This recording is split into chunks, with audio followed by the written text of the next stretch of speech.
Former President Donald Trump will make history today when he appears in a Florida court. As you've heard, he faces 37 federal counts related to the alleged mishandling of some of America's most closely guarded national security secrets.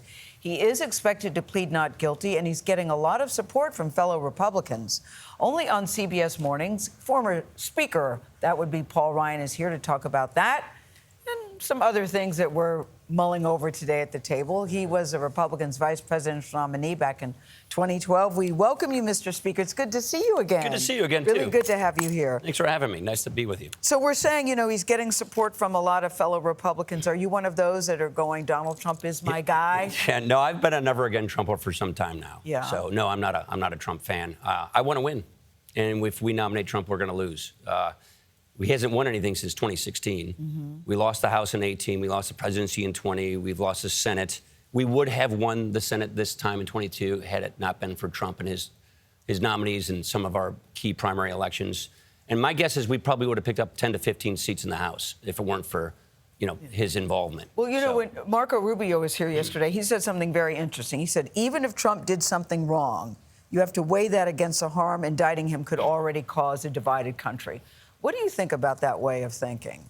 I think this one's different. I think you could make that case for this New York prosecutor. That one seemed, I mean, look, as a never-again Trumper, that seemed pretty petty and political. I can't help but think if his name was Don Smith, he probably wouldn't have had that indictment. This one's national security. This one's different. I used to have these same documents myself as Speaker of the House. So I think this goes beyond just some petty thing. Now, my guess is Trump will play this politically pretty well and make this weaponization argument and make this about Joe Biden's Justice Department. And that's going to have some political saliency. So I don't think Marco's wrong in saying that there's some political sting here. Mm-hmm. But I can't help but think the weight and the baggage of all of this. And this one's national security. This one, I think we want a nominee who's not weighed down with so much baggage in order to win this election. And it's really clear a lot of our suburban voters will not vote for Donald Trump. I can tell you how it works in Wisconsin. Mm-hmm. I can't imagine Donald Trump winning Wisconsin. He lost it in 20.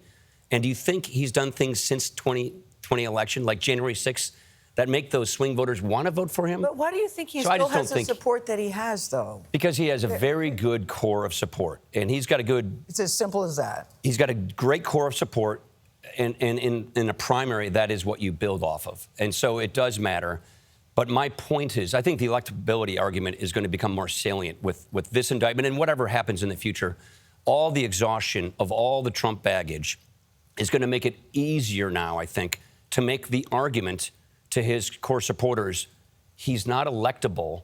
He's going to cost us the Senate again. He's going to cost us more House seats. He'll cost us the White House. And we want to win, and we do want to win. Yeah, so in this case... go look at what are these other great conservatives that are in the race who don't have all this baggage. All right. Is there a front? I think if we nominate anybody not named Donald Trump, we're going to beat Joe Biden. Okay, but we got to nominate somebody not named Donald Trump. Who would that be? Let me follow up. Any one of these candidates. Anyone? Anyone? Yeah. Anyone? I don't know the Vivek guy, so... but I know Nikki, I know Chris. They're all people we know well. Right. It's too early, in my opinion, to start... This is my own perspective, to pick somebody in the primary to support.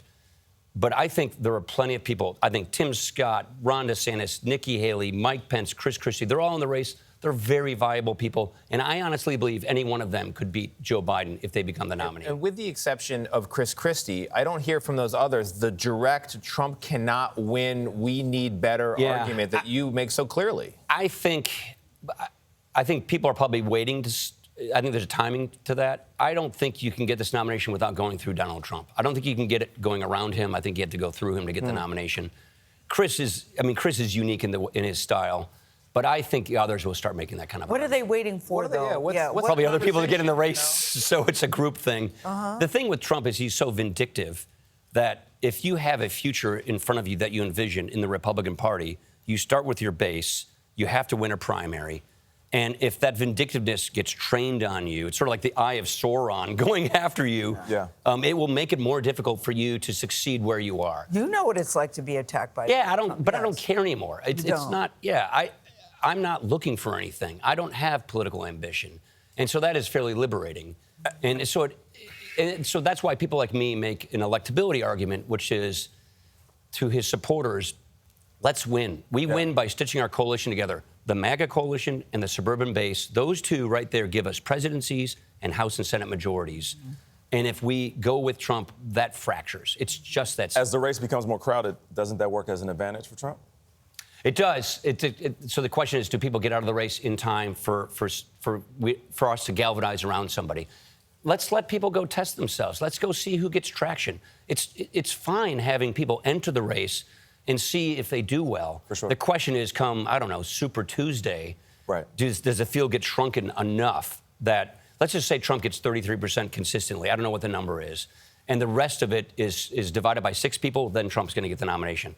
But if people try, don't get traction, then get out of the race, and we have 1 or 2 people making up the rest of that vote coalition, that 66%, then I think that person gets the nomination. I think that's how I want to see this play out. I think it's reasonable to think that that's definitely what could happen. But at the same time, yeah, I mean, Trump, if you had to take a linear projection from the election from where we are today, he's primed to win the primary. Things aren't linear in politics. Yeah. It's never a straight line. So I just don't think that's the way it's going to go. Well, he's got a lot of support right now, according to our polls. A lot of those supporters are probably viewers of Fox News. And shifting topics here a little bit, Fox paid this huge settlement, $800 million, because of alleged lies about Dominion. In the discovery, in what was made public, we saw that many executives and anchors at Fox were saying things to their viewers, their millions of viewers, that they were not saying privately. They were spreading lies, and they were doing so knowingly. No. You're on the board. You know where this is going. Yeah. Did you think to yourself at some point, I don't want to be involved in this? No, step down. No, if I think Fox News is a very important part of the conservative movement. And if you want the conservative movement to be going in the right direction, then Fox News can have a big hand in that. So I don't want to comment on what is a legal issue, frankly, because I'm a board member. But there's a big difference between a big hand and an honest. No, but I don't want to get into the tit for tat with the Dominion lawsuit. You don't have to get into the fact checking. But the point is, did you think about stepping down? The point is No, I did not think about stepping down. The point is the conservative movement is a big movement. And the conservative movement right now is going through lots of turmoil and churn and change. And I think Donald Trump is the middle of that tempest. I think if we get past Donald Trump, I think the conservative movement will be viable and majoritarian. We have proven recently that we can get majorities and win presidencies. I don't think we can with Trump, but if we get past Trump, I believe we, the conservative movement, Republican Party, can get our majorities back. We barely have a majority in the House. It's 4 seats. It's technical. We don't have a majority in the Senate. We should have. This next election, I think it's 33 people are up, 23 or something like that. Senators are Democrats.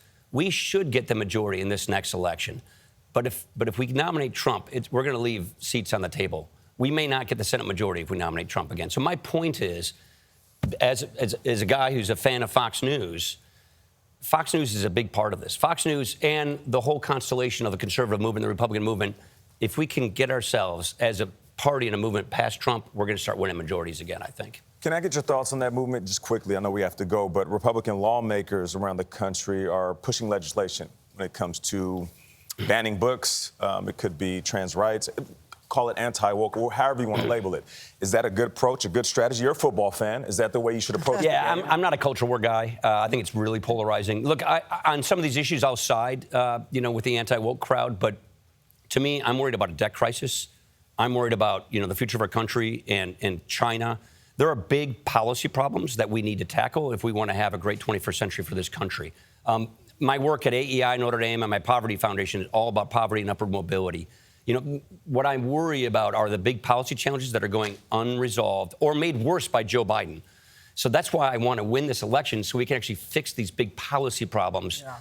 Culture war politics is good primary election politics. It's very divisive, but it's effective politics. It's effective politics, I'll grant you that. But for me, I'm an old Jack Kemp guy. I believe in inclusive, aspirational politics, solve problems. We got huge problems. Yeah. So we got a debt crisis coming, so we got to get on top of that. Neither Biden or Trump are good on this issue. So both of these people. What you're saying, Mr. Speaker, is you miss the day-to-day of Washington. Yeah.